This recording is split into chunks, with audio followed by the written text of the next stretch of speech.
Welcome to this informative international webinar on a topic that's not only timely but crucial for our global community, the Rohingya crisis in Myanmar and the role of civil societies. I'm Heman, Senior Research Associate at the South Asia Research Institute for Minorities, and I'm thrilled to be your host for today's discussion. This webinar aims to explore the profound implications of this global agenda, particularly its impact on elevating discrimination faced by minority communities in South Asia and beyond. We will navigate through the Rohingya, a Muslim minority group residing in Myanmar, who have faced long-standing discrimination, persecution, and violence. In 2017, a military crackdown forced hundreds of thousands to flee to the neighboring countries, particularly Bangladesh, resulting in one of the most significant refugee crises of our time. The United Nations has labeled it a textbook example of ethnic cleansing. Civil societies, compromising non-governmental organizations, activists, and human rights defenders have been at the forefront of addressing the Rohingya crisis. Their work involves advocating for justice, raising awareness, and providing support to the affected communities. Let me give you a quick overview of the existence of our organization, South Asia Research Institute for Minorities. It is an organization dedicated to championing the rights of minority communities in South Asia and beyond. Our team, consisting of researchers, field experts, and passionate advocates, actively works to raise awareness about the challenges faced by marginalized minority communities in the region. Through initiatives such as updated database, annual reports, and international conferences and webinars, SARIM is commitment to fostering constructive dialogue and collaboration. Our vision is to be a leading voice for minority rights in South Asia and beyond, striving for a world where everyone, regardless of ethnicity, religion, or culture, enjoys equal rights and opportunities. Today, we have a distinguished panel of experts, each with unique perspective and experiences, who will shed light on this complex issue. Let me give you a quick, brief overview of them. Mary Lawlor from Ireland, John Quinley from Bangkok, Ruki Fernando from Sri Lanka, Anwar Arkani from Canada, Saint Lwin from Germany. Our first speaker hails from the landscape of Ireland. Mary Lawlor is not just a speaker, she is a dedicated advocate for human rights, currently serving as UN Special Rapporteur on Human Rights Defenders. Mary's commitment to the cause is truly commendable. Her perspective, shaped by her experiences and tireless efforts, promises to offer us invaluable insight into the intricate world of human rights defenders. So the thing is, Mary could not join us live due to pure commitment, but she has generously sent us a brief video sharing her insights on today's discussion. Dear friends, I am sorry I am not able to join you live today, as I had other previously made commitments, but I did want to send a very brief message of solidarity to Rohingya human rights defenders, to say that I am aware of the incredibly challenging circumstances you face in attempting to protect and defend the rights of others. With so much conflict going on in the world, there is always a concern that the issues confronting the Rohingya people fades from global attention. So I am very happy to see this event taking place today, and hopefully strategies will emerge to ensure that the crisis receives the attention and support it deserves. Because my mandate is strictly limited to human rights defenders, I can only commit to actions I am allowed to take on behalf of human rights defenders. But I am certainly willing to act. To do this, though, I need information about risks faced by Rohingya human rights defenders, be they in Myanmar, Bangladesh, or elsewhere. Please log on to my website, sordefenders.org, where you can see steps on how to submit information and how to contact us.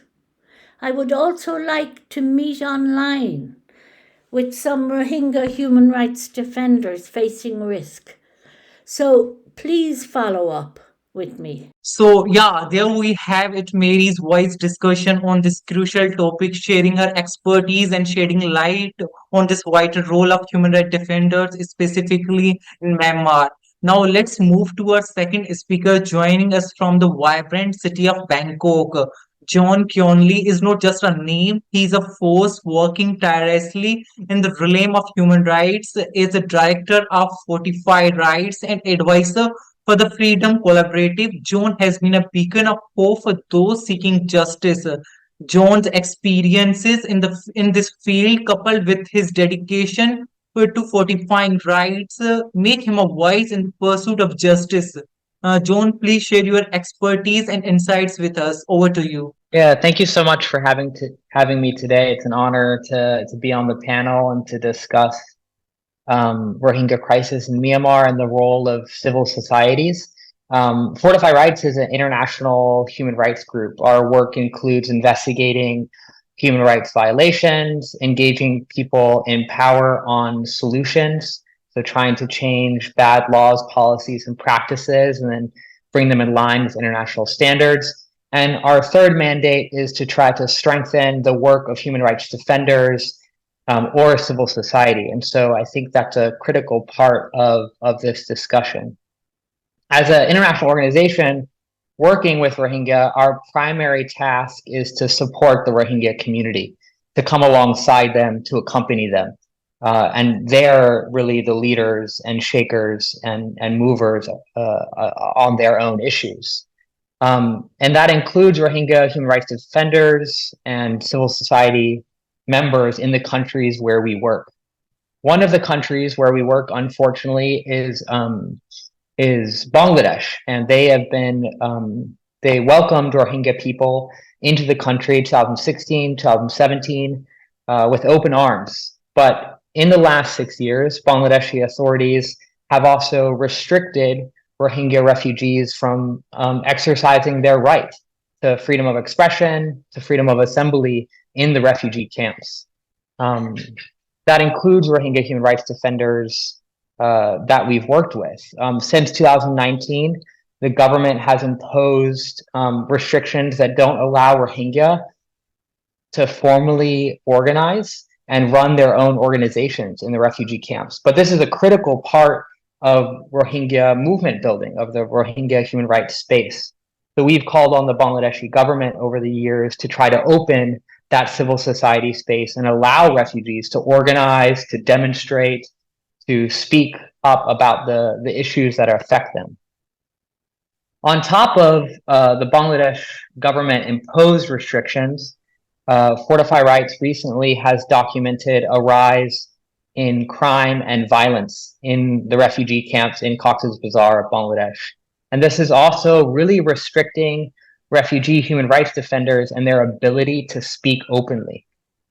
We have documented how Rohingya-led militant and criminal groups in Bangladesh are responsible for murder, torture, abductions, gender-based violence, and threats and intimidation. Some of these groups include RSO and ARSA, the Arkani Rohingya Salvation Army. So we've called on these groups to also allow Rohingya to operate in the camps and not try to vie for power and restrict Rohingya people's right to speak up and to form assemblies. We've met with the Bangladeshi government, we've met with UNHCR and tried to call on them to protect Rohingya refugees and their families that are at risk.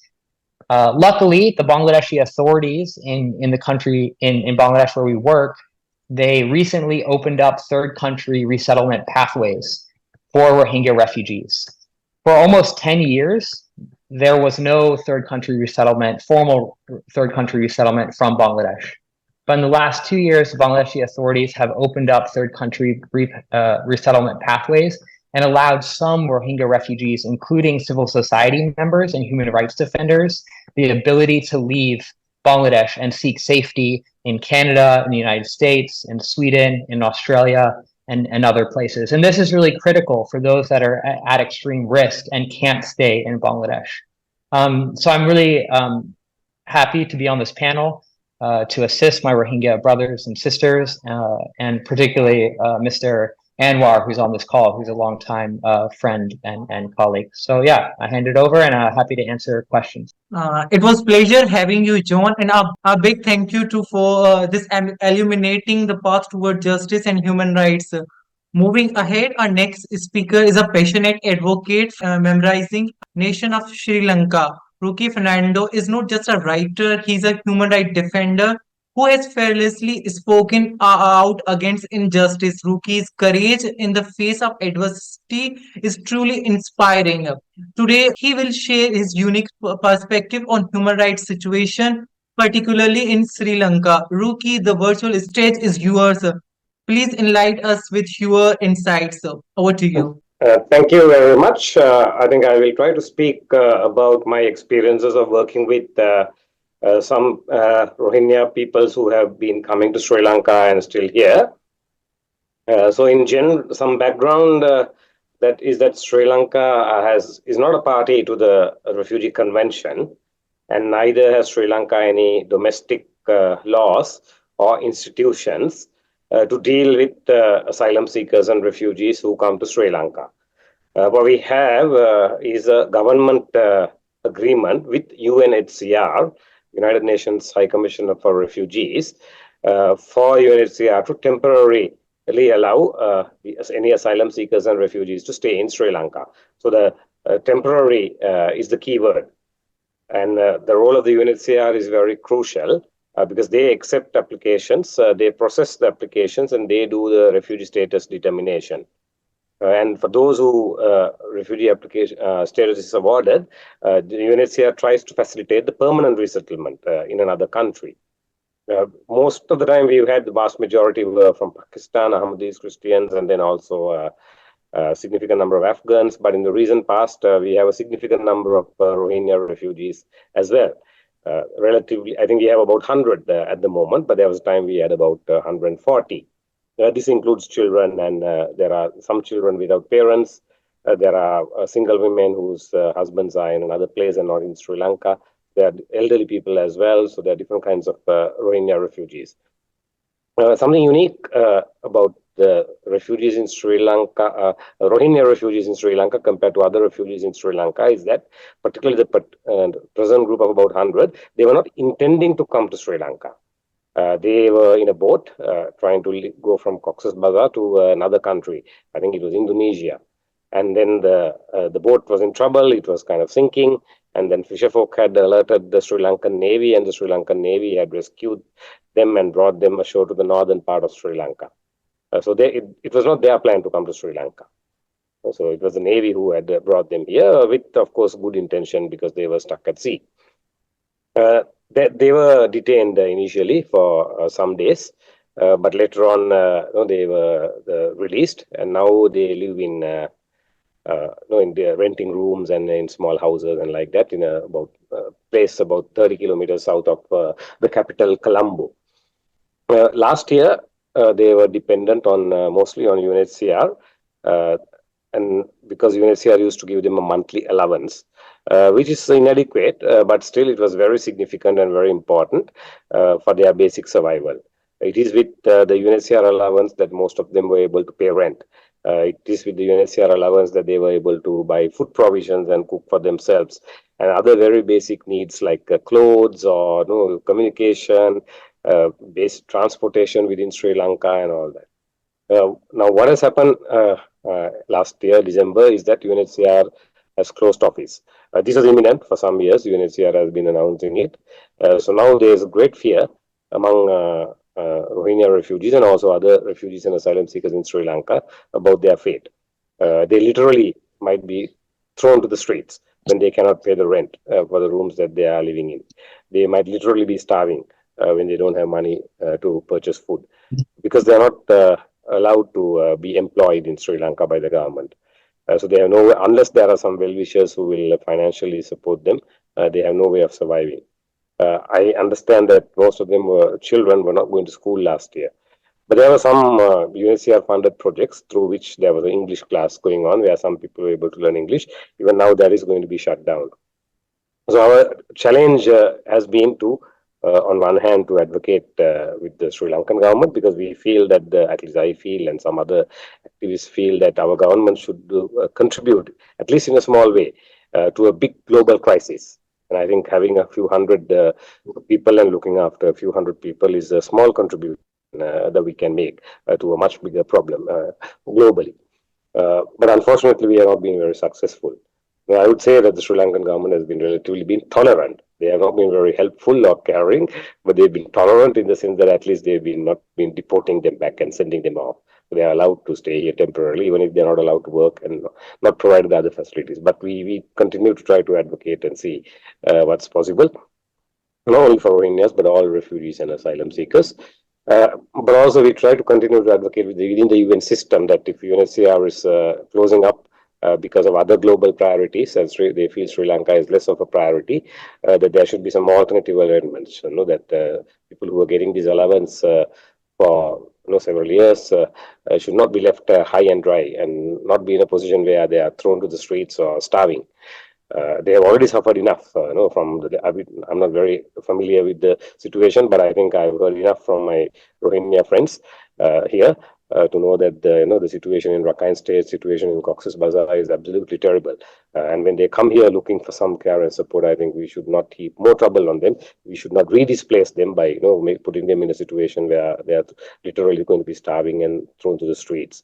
So that's imminently what might happen. We're trying to do things privately as well. Like, so there is a small kind of a community-based support group, some youth group who came together and on a voluntary basis and trying to find some way of continuing at least some English classes, because that will be very helpful for them in their future.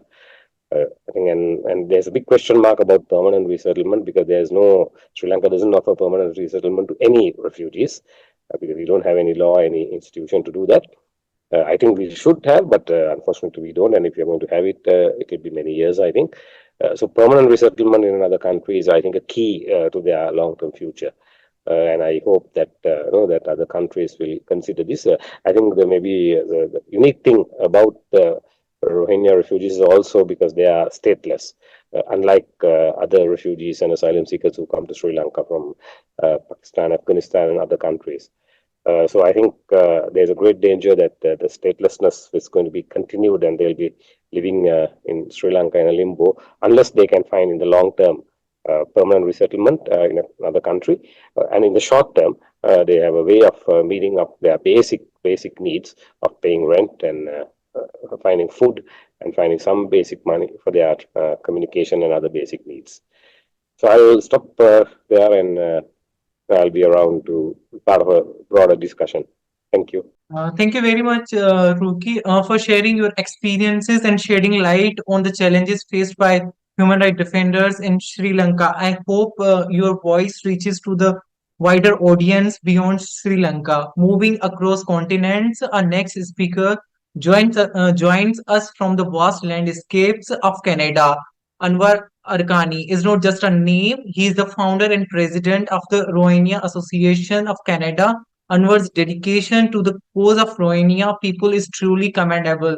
Today, he will provide us with the insights into ongoing crises and efforts being made to address the plight of the Rohingya's people. Anwar, the virtual stage is yours. Please share your thoughts. Assalamu alaikum wa rahmatullahi wa barakatuh. Also, peace be upon all of you. First, I would like to thank you for SARIM. Thanks SARIM for organizing this event. Although some may think this event may not have any impact, it does have a lot of impacts, because I've been known, SARIM has been known to me since 2019, and a lot of researchers and human rights advocates actually do get a lot of information from their work.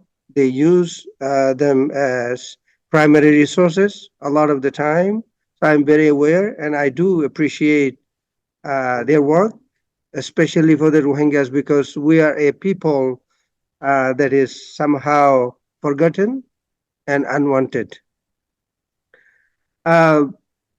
I tend to speak a bit long, so please remind me if I drag too long, and I get distracted as well because being a survivor is not easy. It's not easy to talk. I'm also not a politician, so my talk is somewhat blunt. Uh, if it impact, I don't really mind in a sense that maybe it will offend some government, some individual.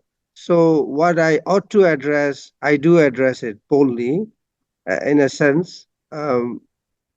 May not be articulate, but what I'll be saying is the truth, actually.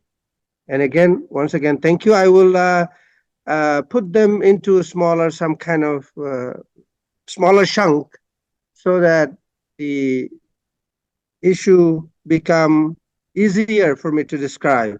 First chunk I would like to put into is the crisis in Bangladesh. Because our people are mostly in Bangladesh right now, and sadly, there is no way out for them. So, since a huge number of people are in one place, it's very natural to have a lot of difficulties. Either the difficulties are created by themselves or somebody else make these difficulties and impose on them. So you may be aware of. I know John knows quite well what is going on in Bangladesh camp. I assume SARIM team also is aware of what is going on.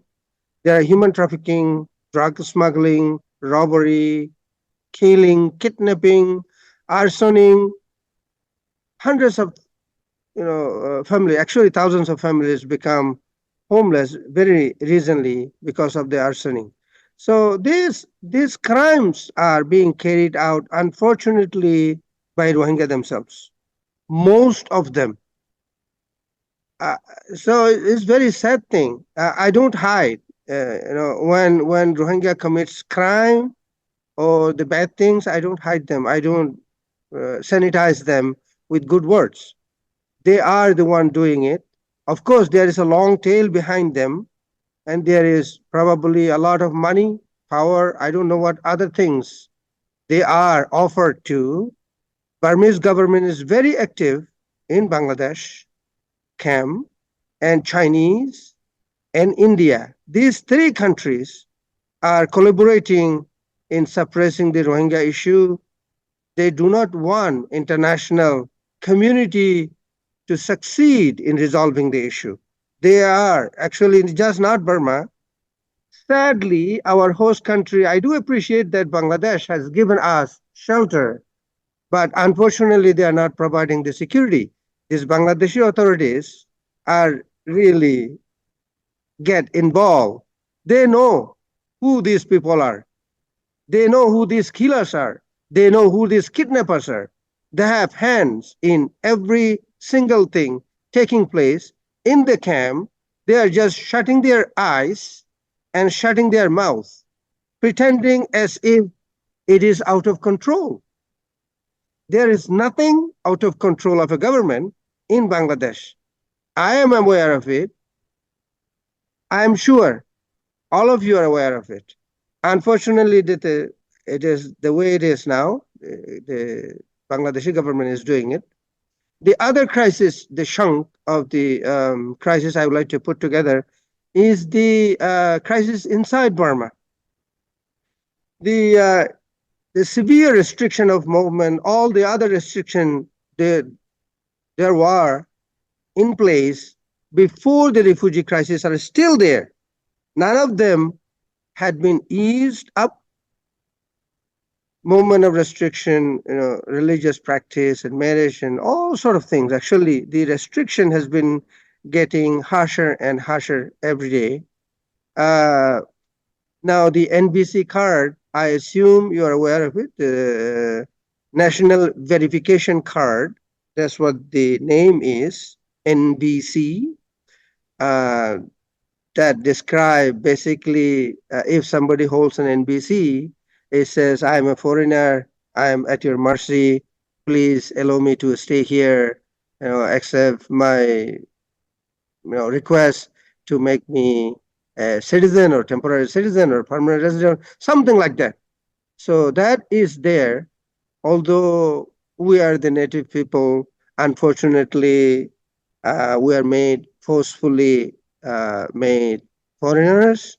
And now, without holding NBC, people are not able to move even in a short distance nearby villages. When there is a birth registration, you must hold NBC, apply and willfully hold NBC to register your child, to get married, to do anything else with the government office. So that is actively carrying out by the Burmese government as well as the AA, so or other revolutionary, so-called revolutionary group of Buddhists who are fighting in many ways against the Burmese government. They have the same policy, and the AA, the Arkani army, that's what it is known for. Arkani army has been posing harsh taxation on the Rohingyas. There are three categories I have known for. Um, One is considered well off among the Rohingya. They have to pay 50,000 chet, not much compared to the money if I consider the money outside of Burma. But inside, when there is no income, everything is restricted for these remaining Rohingyas. It is quite a lot of money, 50,000. And for the second category, somewhat let's say in Western world they call middle class. Middle class, it is 30,000, and the poor who doesn't really have much to spend or eat, even them they have to pay 10,000, 10,000 chet Burmese money, and on top of that there is arbitrary taxation. I have a nephew still alive in one of the villages in Ratedong. Ratedong is a town. And about 2 months or so ago, they were asked 500,000 um, or 5,000, quite a lot of money, actually, somewhat around 50 million Burmese chet. It's a lot of money. The order was given by the AA. They were given 2 months period of time. Either you pay this or flee and go wherever you want to go. If you want to be still alive, that was the order given. So that is the situation for the remaining survivor in the villages. And also, the government is still playing the same tactics of delaying repatriation. They have different excuses. They say, well, this environment is unsafe. The Buddhists, the Rakhine, that's what they call it, the minorities name, or the other ethnic group in Arakan state is called Rakhine. Or Rakhine doesn't want you. Why somebody need to warn me? I am from that land. Because somebody says, I don't want you, then I need to kill myself, I need to commit suicide, or I need to just disappear in the thin air.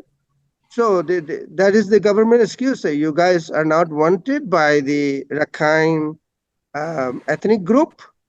And there are still, when they have multiple trips and conversation with the UNHCR and mostly its counterpart, Bangladeshi government, for repatriation.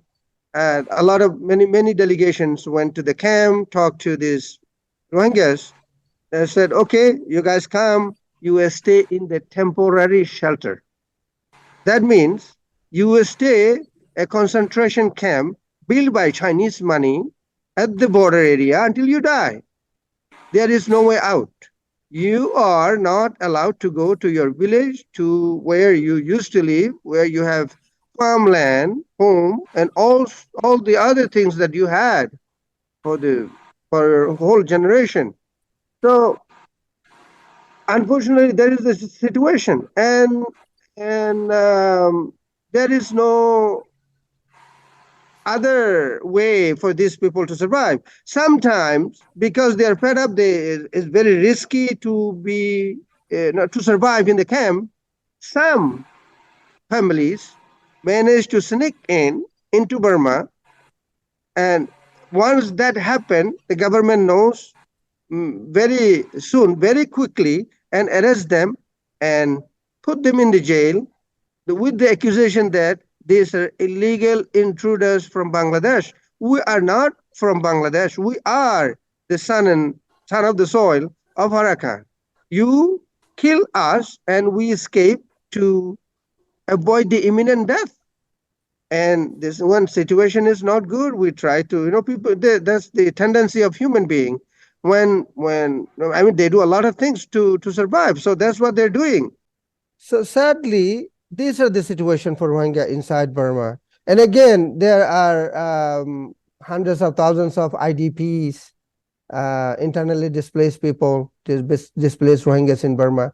There is no signs of getting out of that concentration camp and going back to their home. And also, definitely, the Burmese government will hold back or hold on to this delaying tactics from bringing back these refugees from Bangladesh as long as it can. So sadly, that is the situation. And when it comes to hating or getting rid of Rohingya, the AA and Burmese government collaborate. AA is the Arkani army who are fighting against the Burmese government. So to me, they are actually not fighting, each other. So what is happening right now, as we speak here, this AA goes to Rohingya villages. They fire some ammunition, small gun, big gun. Then the Burmese government bombard with really artillery, sometimes machine guns, and kill the villagers who are, Rohingya. We have nothing to do with fighting against the government. We are crippled. We do not have arms. We do not have guns. We do not have training. We do not have anything to actually fight for our rights. So the AA knows it. Government knows it. So what AA is doing, they go to the Rohingya villages. They fire from there to the Burmese, military barracks or whatever the militaries are stationed, and then military fire at the village, and villagers are dying. Their animals are dying, their houses are burning. So that is currently going on. It's not just new thing. It has been a long time. Sometimes it flares up and it goes really bad. The other times it's kind of quieter. So that is another thing actually constantly taking place. All these factors inside the country,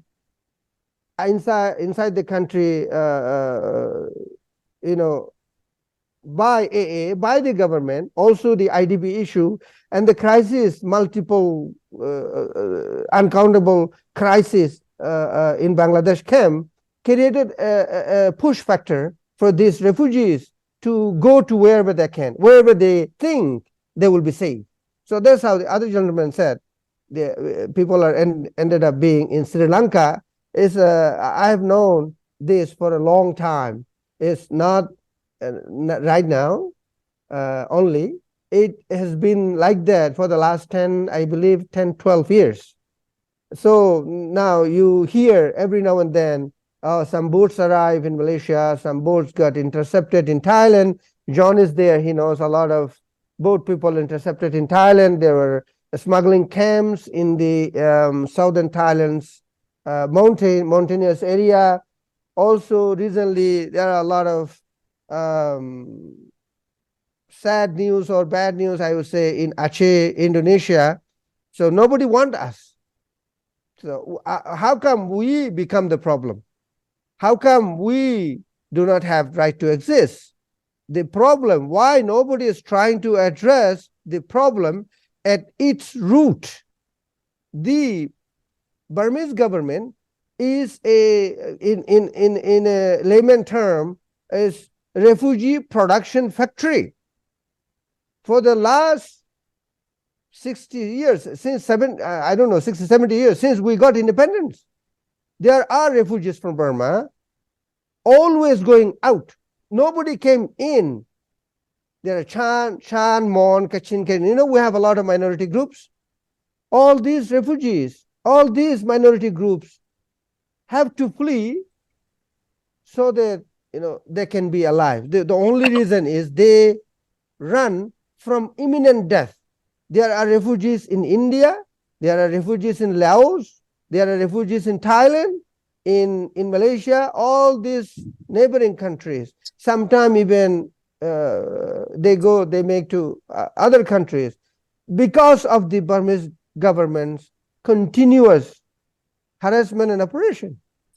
So this ultimately, in the end, it has become a burden for the Southeast Asian countries, India, Bangladesh, Laos, Thailand, Malaysia, Indonesia. So why these countries are not addressing this at its root cause? If they just blame us, well, Rohingyas are thieves, Rohingyas are robbers, or Rohingyas are smugglers, or whatever label you put on us or on our forehead, it will not solve the problem, and that is not the truth. The truth is, issue is rooted in Burma, and you need to go and fix it there. If you just close your eyes and close your ears, will not resolve the issue.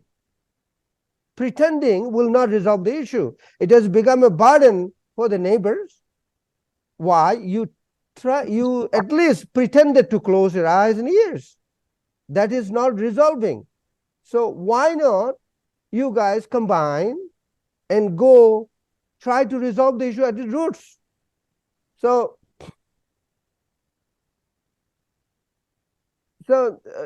I also, maybe only 2-3 points that I would like to address is this Burmese civil society thing, because that is the main theme. Burmese civil society, sadly, I don't have trust in them. I might be naive, or I still hold grudges, or whatever. People label me a lot of things, and it doesn't really matter to me. The civil society in Burma mostly are hardcore racists. Mostly. I will name a few because they're very known, very famous in Burma. 88, they are also known as 88 generation. A few name, a guy named Zagana, he was a dentist, he's a doctor actually. He's a comedian, very famous comedian. And Zagana, Ming Kunai, Kokuji, and there was a woman name, I forgot her name. You name it, these are big guys. These are in the leading part. These are big guys. All of them are racist. At some point, things came out, they openly said, when the opportunity, provided the field for them, to say, okay, these guys are foreigners, foreign intruders, they're creating problems. These people are not from our country. These people are from somewhere else.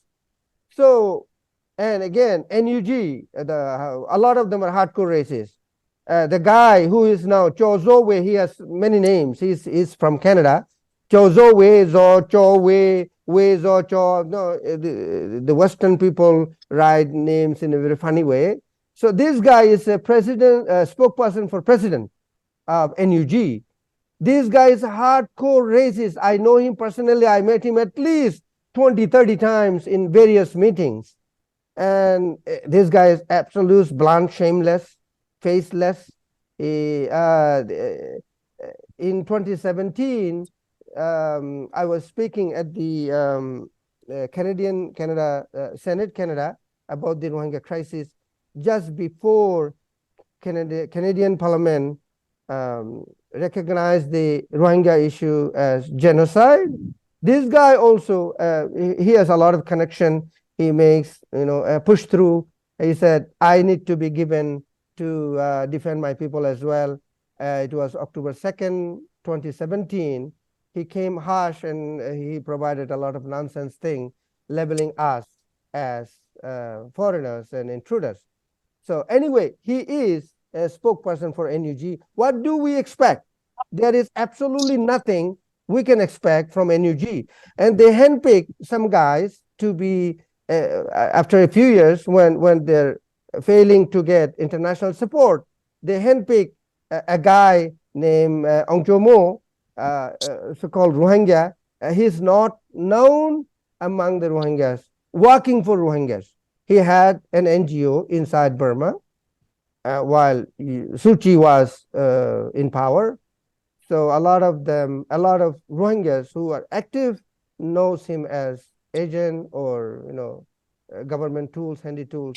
Anyway, so those kind of people. There is recently another guy joined, advisor to Ong Chomo, or the Rohingya representative earlier to the NUG, and also unknown guy, never done anything. So these are the things. The civil society.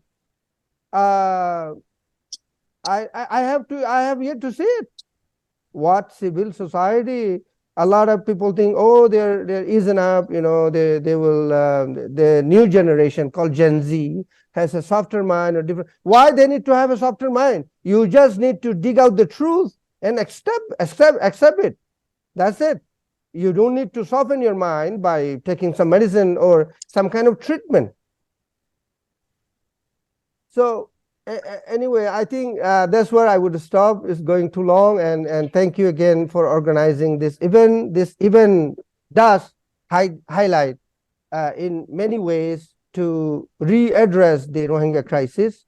Sadly, although our crisis is recognized as or termed as genocide, nothing was done. Not much was done.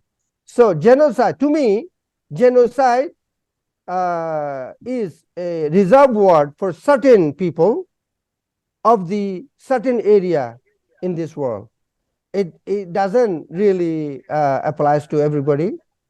Otherwise, I would have seen some work done for the Rohingya genocide survivors. Thank you. A heartfelt thank you to you, Anwar Arkani, for enlightening us with a comprehensive and insightful perspective that you brought in our discussion and shedding light on the Rohingya crisis in depth. Our final speaker today brings us insights, joining us from the Germany. Lwin is not just an activist, he's a co-founder of Free Rohingya Coalition, passionately advocating for the rights of Rohingya people. Nascent's commitment to the cause has transcended borders. Today, he will share his experiences and thought on the ongoing efforts to address the Rohingya crisis. The virtual stage is yours, Nascent. Please share your insights with us. Can I say Yeah. something to respond to Mr. Anwar in the interim before? I think Lwin might be back, but I just wanted to say that since the coup, we've seen some more diversity, unity across ethnic and religious lines. We're seeing Arkanis, Rakhine people, sometimes meet with Rohingya people. We're seeing some Burmese Bama saying sorry for what happened, apologizing, trying to reconcile what happened in 2016, 2017.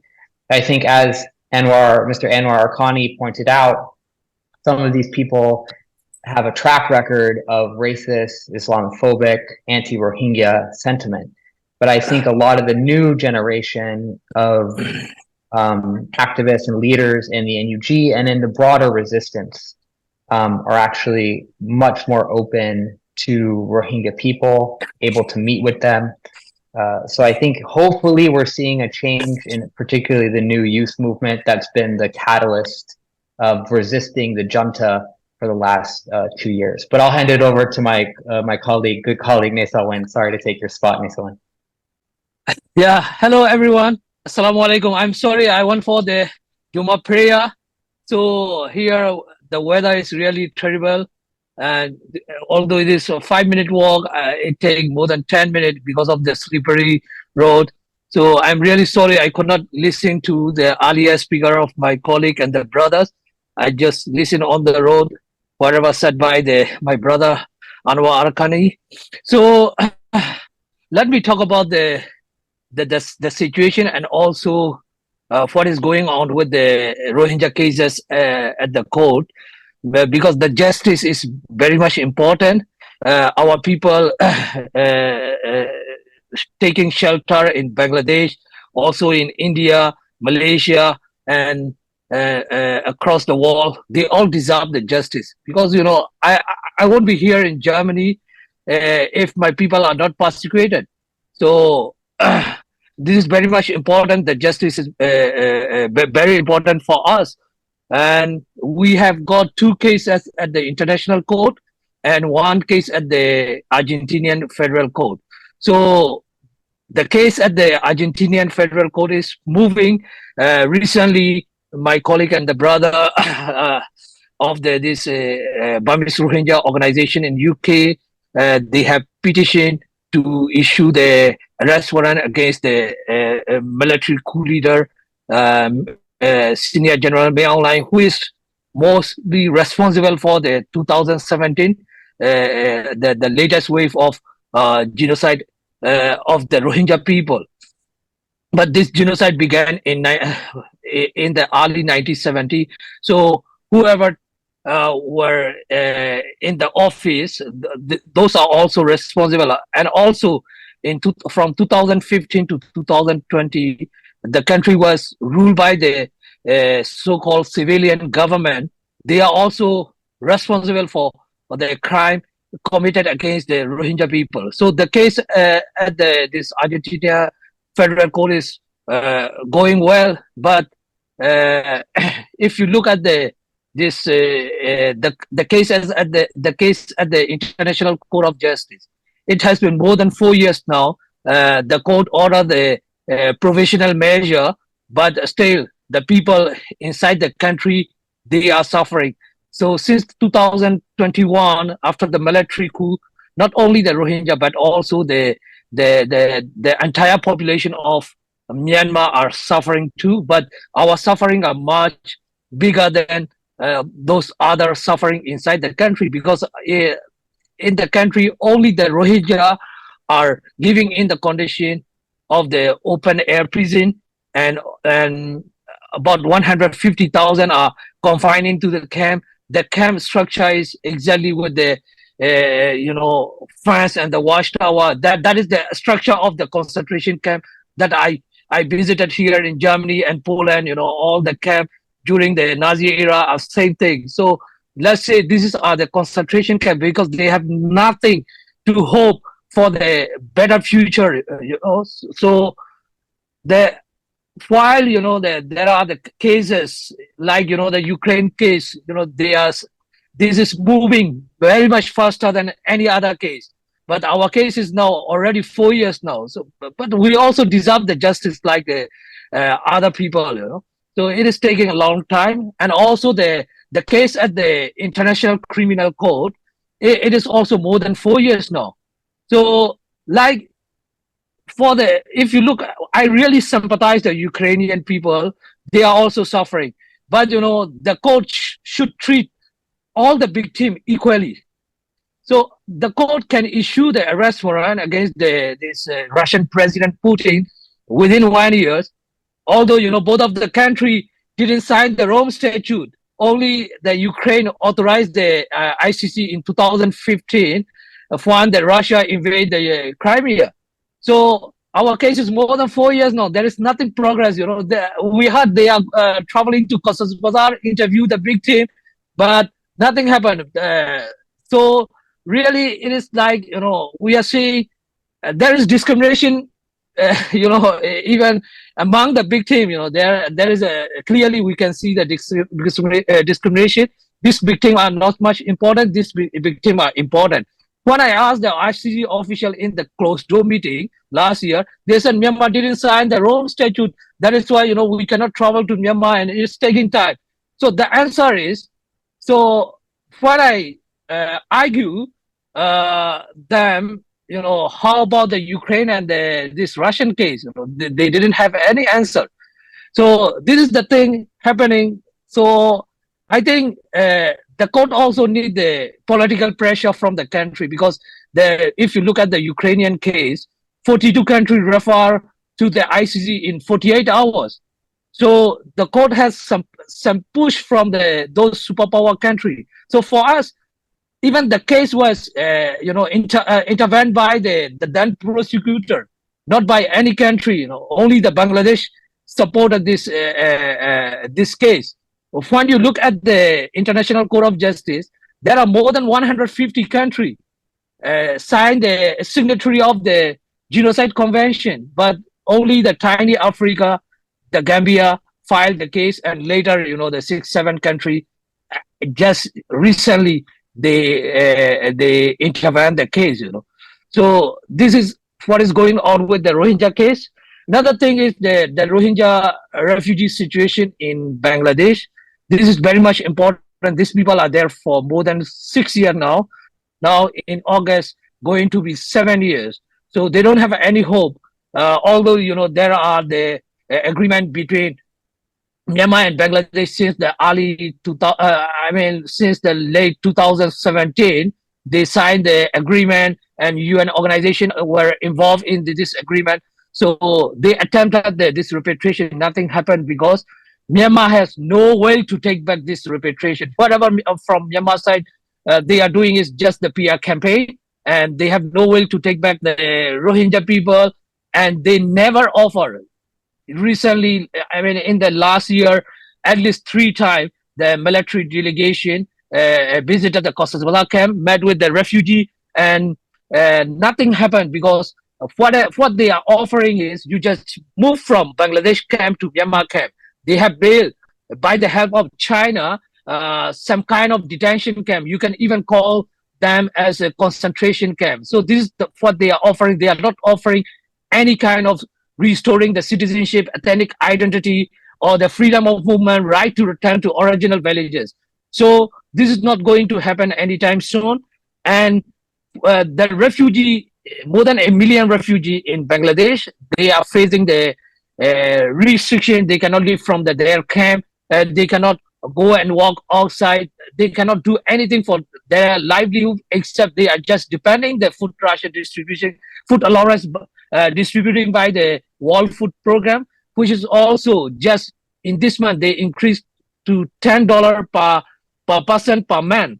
It was $8 last year. So imagine, $10 for a month for one person is nothing. It is just like, you can have the 2-3 meals, then the whole month, you stop and stay as you wish.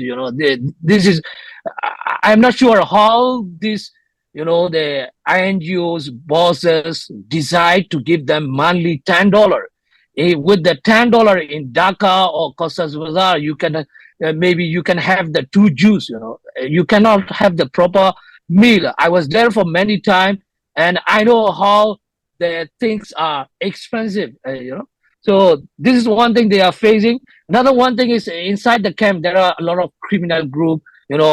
Some of them are claiming themselves they are fighting for the right in reality, but they are committing the crime against their own people. And also there are the drug trafficking, many criminal gangs, whoever is against their crime, they are targeted, being killed, and sometimes they were abducted and asked for the ransom, a huge amount.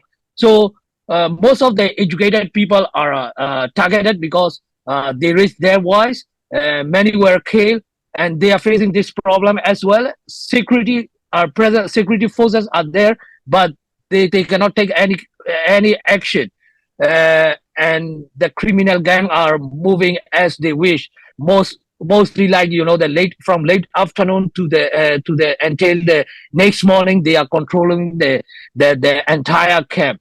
So another one thing is the human trafficker have the full access to the camp. They convince the victim, the refugee, like you are facing a lot of problem here, and you have no future. If you go to the Malaysia, you will have the better future. They convince the refugee. So this way, the refugee are taking the risky boat journey to Indonesia, and then from Indonesia, they were trafficked to Malaysia. In Indonesia also, and like before, they are now facing the protest by the local people.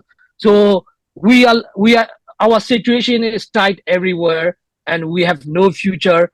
And also inside the country, as I have mentioned earlier, the situation hasn't changed yet, and almost 600,000 remaining inside the country are in two conditions. 150,000 are confined into the camp, like the concentration camp. The remaining 450,000 are confined into the open air prison. Where if whenever they leave from their village, they need the special permission. This all are as usual since the last 3 decades. Those restrictions imposed by the military government, those are still in place. The situation is not improved. The situation is always worsening, and there is the fighting between Arkani army and the Myanmar military. So we are between them. There were many casualties. I think I am taking a lot of time. These are the situation here. If you have the question, I am happy to answer. I think I am allowed to speak 7-8 minutes, and I have spoken for more than 10 minutes. Thank you so much for listening, and I thank you very much to the organizer and organizing this event. Really wonderful. I'm sure that the previous speaker have highlighted all the issue. And if you have any question, I am happy to answer. Thank you so much. It was really pleasure hearing you, and a big thank you to Nissan for shedding light on the Rohingya crisis and the global efforts to address humanitarian issue. Now it's time to present Rimsha Shahid for her concluding remark for this webinar. As the powerhouse senior research analyst at SARIM, Rimsha Shahid has been the instrumental in advocating our mission for minorities in South Asia and beyond. Rimsha, the floor is yours. Thank you so much, Heman, for the introduction, for inviting me. I hope I'm clearly audible to everyone. Okay, thank you so much. So, yes, in concluding our webinar, the Rohingya crisis in Myanmar and the role of civil societies, I want to express my sincere appreciation to our speakers and participants for making today's discussion so impactful. It has been a powerful platform that brought together a global community committed to addressing the complex and protracted humanitarian challenge faced by the Rohingyas in Myanmar.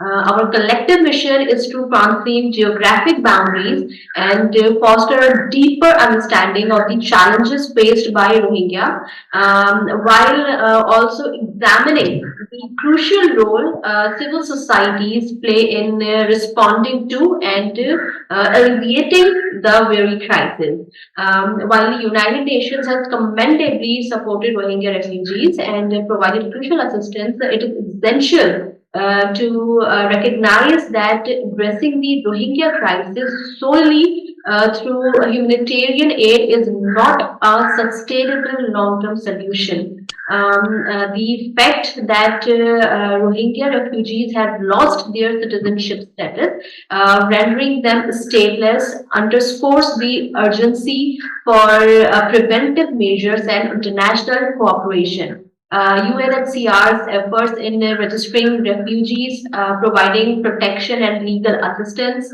preventing gender-based violence, ensuring shelter, providing healthcare and sanitation facilities, supporting education and skills development, as well as offering livelihood opportunities are undeniably vital for the survival of humans. However, the fundamental challenge lies in addressing the root causes causes of the crisis and advocating for the restoration of the rights and citizenship of the Rohingya people. The exchange of perspectives, experiences, and expertise has provided a comprehensive understanding of the challenges faced by the affected communities and the potential pathways towards resolution through our respected panelists. The discussion not only highlighted the severity of the challenges faced by the population, but also underscored the significance of collaborative efforts in addressing the root causes and fostering sustainable solutions.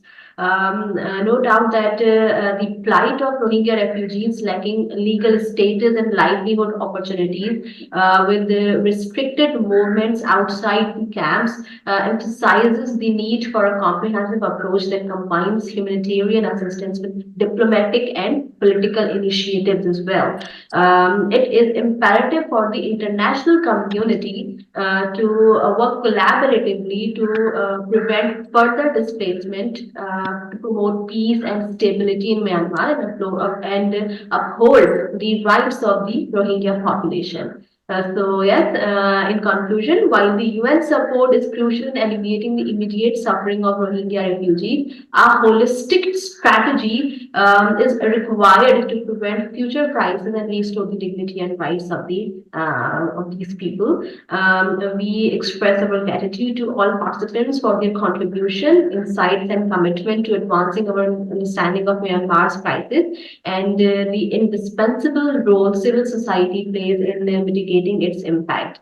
Thank you so much for your engaged participation, and we look forward to seeing the positive outcomes that will undoubtedly stem from today's conversation. Thanks again. Over to you, Heman. Thank you sincerely, Rimsha. Your remarks on today's agenda were truly a pleasure to hear.